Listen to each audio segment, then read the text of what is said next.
Today, we're honored to welcome to the show Congresswoman Terri Sewell from Alabama's historic 7th District, a district that includes Selma, ground zero for America's civil rights movement. Sewell, a leading voice in the Congressional Black Caucus and its foundation chair, is still pursuing the unfinished work of heroes like John Lewis, whose footsteps still echo across the Edmund Pettus Bridge. We talk with Sewell about leadership, the future of the Congressional Black Caucus, and what it means to carry the torch of history into the future. From Ballard Studios in the nation's capital, it's 13th and Park. The hard things that are necessary, we either do it or we'll pay the price down the road. That often is missing in politics. We have to solve everything. It's a nightmare. You and I can differ, but that doesn't mean you and I cannot be friends. I have faith in the American people. Those are the facts. The Illuminati right there. Aliens could have invaded and nothing would surprise me at this point. We went from North Korea to M&M. That's a lot, man. What's in this tea?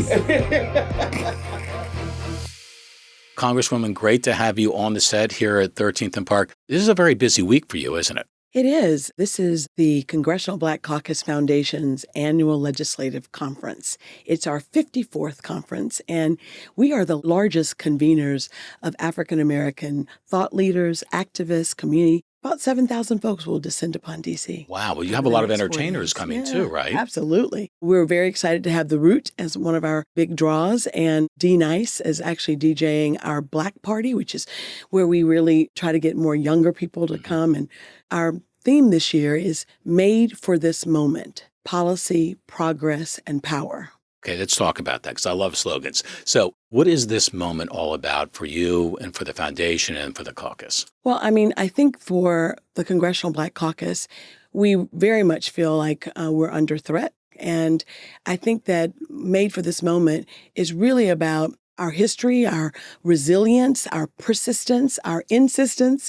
It's an opportunity to really talk about how we can move this nation forward for everyone, not just the privileged few. So give me a kind of a top of the plate menu of some of the top priorities, not just that you'll be talking about at the conference, but also more importantly, that you'll be getting into as a member of the historically big 62 members strong Black Caucus. Yeah, absolutely. And did you know that of the 62, 31 are women? No. That's really good considering we started in that. That's 50-50, right?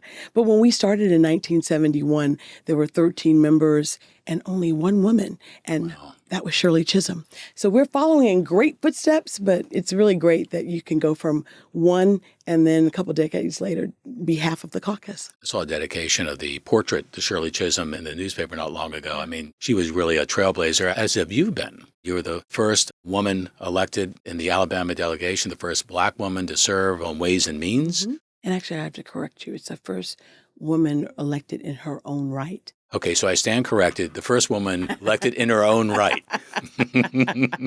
Words matter. It does. But your background is amazing. I joke about you being an underachiever. You know, Princeton and Oxford, Harvard Law. You started in public school in your native town of Selma, Alabama. I was going to say that of all the things, it's the values that were inculcated by the wonderful people in the community that I grew up in. Everybody knows Selma because of the bridge. Yeah. But the reality is it's a 19,000 population city, and we are struggling. And I know what's possible from this district with resources and opportunities. And I, as their member of Congress, want to provide them with those opportunities and those resources. I get to represent the historic cities of Birmingham and Tuscaloosa. Roll Tide is in my district, as well as my hometown of Selma. This is the district that brought us the Civil Rights Act of 1964 and the Voting Rights Act of 1965. And I tell especially the young people in my district, we come from great stock and don't let anyone tell you otherwise. And for me, the opportunity to represent my home district, well, it's a full circle moment for me. I interned for my member of Congress when I was in college, not one summer, but like 3 summers. So to be the intern and then 27 years later become the member of Congress is pretty cool. It is something. It's called America, right? It is. God bless America. So you still attend the Brown Chapel AME Church. That's got to be a hell of an experience because with all the history that church represents, do you ever go there and you kind of look around and just feel that history? And does that history still motivate you to just try even more every day to go at it? Absolutely. You know, I am a life member of the historic Brown Chapel AME Church in Selma. I grew up in that church. I grew up watching John Lewis and Coretta Scott King and all of the great leaders and activists would come back year after year to re-commemorate and remarch on Bloody Sunday. And that's always the first Sunday in the month of March. I can vividly remember meeting John Lewis as a child in the children's choir, and then to over time get a chance to see him over, because every year he came. Every year. And, you know, my home church was a church that the marchers marched from and retreated to when they were bludgeoned on that bridge during Bloody Sunday. And so to meet all of these amazing activists that you read about in the history books was something that was really special. I think that I grew up understanding the importance of hard work and perseverance and faith. I grew up really understanding my city's place in history. You know, I often say that we are just custodians of America's history. Sure. And it's been one of the honors of my lifetime to be able to get funding for the Selma Interpretive Center, which we hope to turn into a state-of-the-art voting rights museum. I think that that economic boost will not only help educate future generations on what happened there, but also help the city and the people in it. Was there ever a moment when John Lewis or Coretta Scott King or someone came in and you maybe saw in front of you what you knew maybe you were destined to want to pursue? Well, I never would have ever guessed as a child that I would be able to call John Lewis colleague, let alone my mentor in Congress. He kept up that journey, as he called it. You know, he would make the journey to Selma yearly. And when he became a member of Congress, sort of halfway through, he started a bipartisan pilgrimage through my district. You started off in Birmingham, then you went to Montgomery, and then to Selma. And he would bring a bipartisan group of members of Congress. And I can't tell you how amazing it was to walk in the footsteps of John Lewis. With John Lewis, right. And so to see my home surroundings through the eyes of my friends and colleagues and others is a real special treat, because the bridge is just the portal by which I get home to see, see my family. You know what I mean? It's not always the Edmund Pettus Bridge, And so it's been really great that the leadership in the House has been really great in trying to keep that pilgrimage alive. And so while I co-hosted it with him for 10 years, I have for the last 4 been doing it with leadership, both Republican and Democrat. It's important, I think, because we must never forget what happened, lest we repeat it. Yep. And what's strangely ironic is that DEI, diversity, equity, inclusion, was about giving opportunities to generations of people who lacked those opportunities. It's about the promise of America, to be honest with you. And so to make diversity an ugly word is just beside me, because the reality is diversity in America is our strength. Yeah. When half of the people are not included, can you imagine a football team? You're not having the best people on the field, because the reality is it takes all of us. And so, for me, I would have never guessed that I would be a member of Congress. But, what's even more surprising is 60 years after John was bludgeoned on a bridge, I'm now carrying the seminal piece of legislation to restore to the full protections the Voting Rights Act of 1965. Talk about going backwards. And so as a daughter of Selma, I am honored to be the sponsor and to every year and every Congress introduce that bill since the Shelby versus Holder decision, which really gutted the Voting Rights Act. And the Voting Rights Act literally changed the color of electoral politics in America. Mm-hmm. Because at the end of the day, this democracy runs as a representative democracy. And when parts of the population are left out, it's not truly representative. So let me ask you, when you had Republican members come down for the bipartisan march, that's kind of an awakening moment for a lot of people that maybe don't fully understand or grasp the depth and meaning of history that you grew up around. Yeah. What's been disheartening for me is that it's an opportunity for us to put aside our differences and really immerse ourselves in America's history. Yeah. Voting rights used to be very bipartisan. In fact, the Voting Rights Act of 1965 was reauthorized 5 times and 4 times under Republican presidents, There you go. including the last time by George W. Bush, who, by the way, he and Laura Bush came to Selma No on the surprise. 50th anniversary of the march from Selma to Montgomery. Yep. So on that stage, you had Barack Obama and, Mrs. Obama, but you also had George and Laura Bush. And what a show that this was more than just a bill. This was really about executing on the promise of America. And so it's disheartening that now it's very partisan. So let's talk about common ground for a second. So not long ago, we had the Ways and Means chairman on the show, Jason Smith. He's awesome, by the way. He's a conservative, but he has a reputation for reaching across the aisle. And you had the same reputation, and you're the ranking member on Oversight. So let's talk about an issue specifically, which gets a lot of talk, which is Social Security. You could also extend that to Medicare. Yeah. I think everyone would agree that both systems are in trouble. We're going to have to do something. The idea of having a one-party fix or something that's remedied only by one side on the issue, I think it can't happen. It's got to be something that unites everybody. So my question to you is, with your reputation and Jason Smith's, can you find a way on an issue we know is politically perilous at times to find enough common ground to enable us to save a system so many people depend on? Well, I think that Social Security is truly bipartisan. I mean, I think everybody knows that you pay into a system. It is not an entitlement. It's an earned benefit. You earn it literally by working, and it's set aside for your retirement. And so if ever there's an issue that really does deserve to have bipartisan support, I would believe that's Social Security. Both of us represent rural communities, and we've done some bipartisan bills with respect to telehealth. Yeah, there that you was go. so critically important. And during the pandemic, he and I introduced a bill that provided audio-only coverage. Why? Because so many of the communities that we both represented didn't have broadband. So we needed to make sure that our people were covered. And we literally put politics aside and made that happen. We in Congress will act together when we have to act. Right. It's unfortunate. I mean, look at what we are now with the budget. Everybody knows at end of September, it's like, whoa, will the government shut down? Will it not shut down?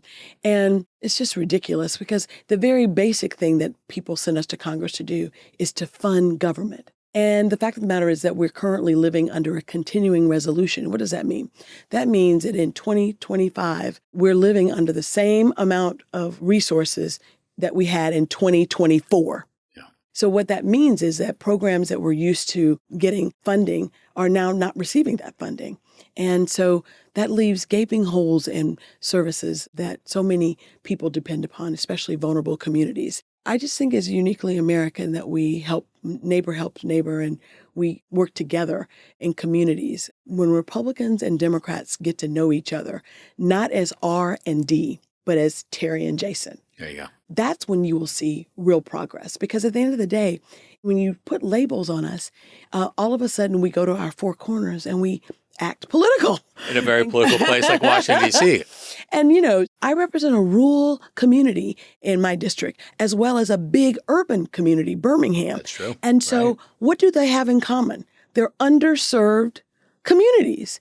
And so there's lots of things that we can work on if we put politics aside and just focus on the people. So you've been a big advocate on healthcare. Yeah. And you've been a real spokesperson for health inequity. Yeah. It's statistically shown that African Americans in particular have more chronic disease that they're confronting. They have maternity mortality rates that are off the chart versus others demographically in the country. So you've been working and living this issue. Recently, there was the announcement of $50 billion that the government wants to put into rural healthcare. Do you think that could help to fundamentally start to move the needle a bit so that people aren't penalized because they happen to live in rural America? Well, let me just start by saying that $50 billion for rural hospitals is great, but compare that to the trillions of dollars of debt that we went into in order to have this, and the billions of dollars worth of cuts that will be to Medicaid and Medicare. So I think that, is it going to be helpful? Yes. Is it enough money to really save rural America? No.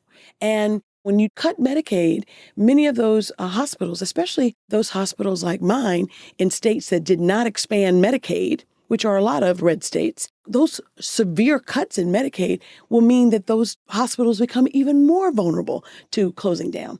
And the first thing to go is the baby units. And we were just talking about the maternal mortality issue and how the health disparities are so great. Yeah. I think that Congress works best when we are able to focus and put our energies on the American people. I got into running for my seat because my dad had a massive stroke that left him in a wheelchair. And my mom, I remember coming home one weekend, and I was living in New York at the time, and she had a pile of bills, and she didn't know where to start. And my mama has 3 degrees. You know, it was one thing for me to send money home. It was a whole nother thing to send myself home.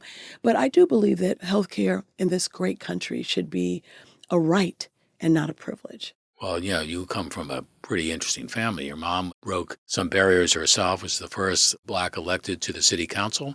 Your dad was a well-known, teacher and coach, right? Basketball, yeah. right? Yeah.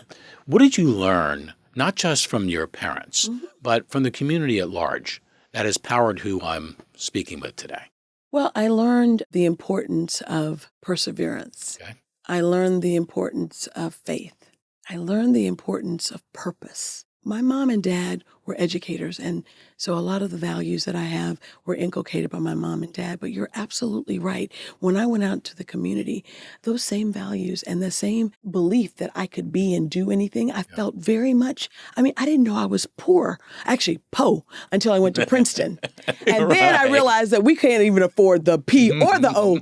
And, but what I'm saying is, I think the greatest gift you can give a child is the ability to dream a dream and then to give them the resources and opportunity to actually achieve that dream. And that's what I felt.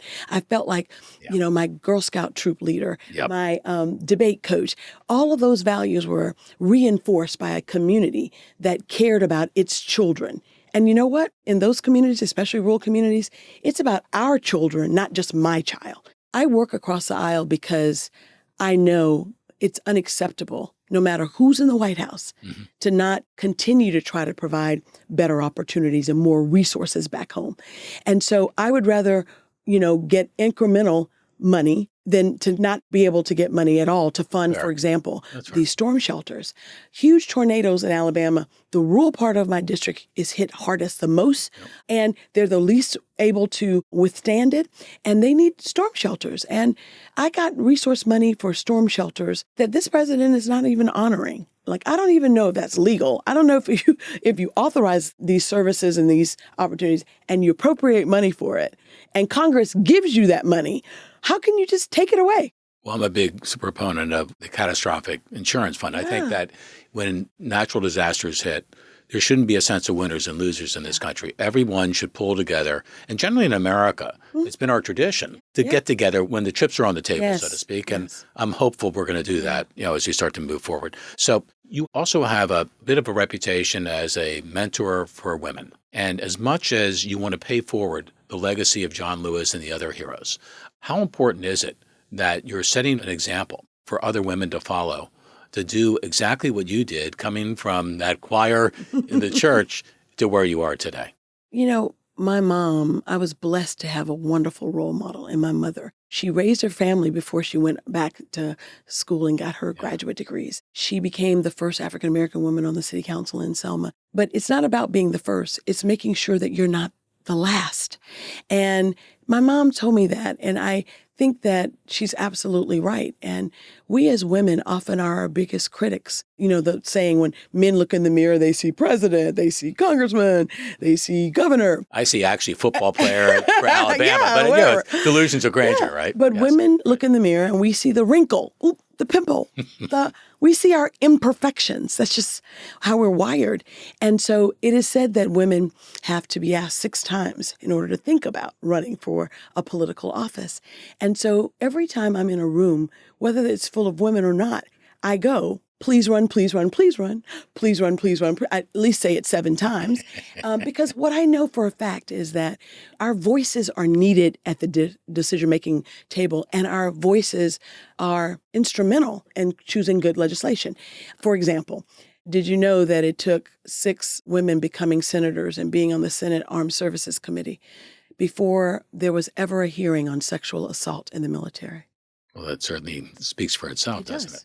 That's why I think it's really important that we have to be intentional in creating the America we want to see. And I think that it's important that women's voices are heard at the table. It took Nancy Pelosi being Speaker of the House before women members of Congress actually got a bathroom off the House of Representatives. Right. It took her becoming Speaker of the House before women's health was taken care of in the Affordable Care Act. So we make a difference when we're at the table. And I'm often asked, what do you do if you're not given a seat at the table? I say what Shirley Chisholm said. If they don't give you a seat at the table, bring a folding chair. Bring your own chair. Right. Because what's important is that those points of views that is represented at the table and those decisions. First of all, it's been great to have you on the show. John Lewis would be very proud of you. He was a legend for all the right reasons. I think all the people you've touched are proud of you. I think your mom, Nancy, and dad, Andrew, are proud of you. We need in this country to have a lot of different voices coming at things, from different perspectives. That's always been our strength. We talked about diversity. Diversity is a strength in this country. I'm hoping that we've now crossed that line finally, and we can start to pull together, not as Republican or Democrat, but as Americans that are united in purpose. You're paying it forward, Terri, and we can't get enough of it. Well, thank you very much. This has been very enjoyable. Thanks for being with us. Thank you.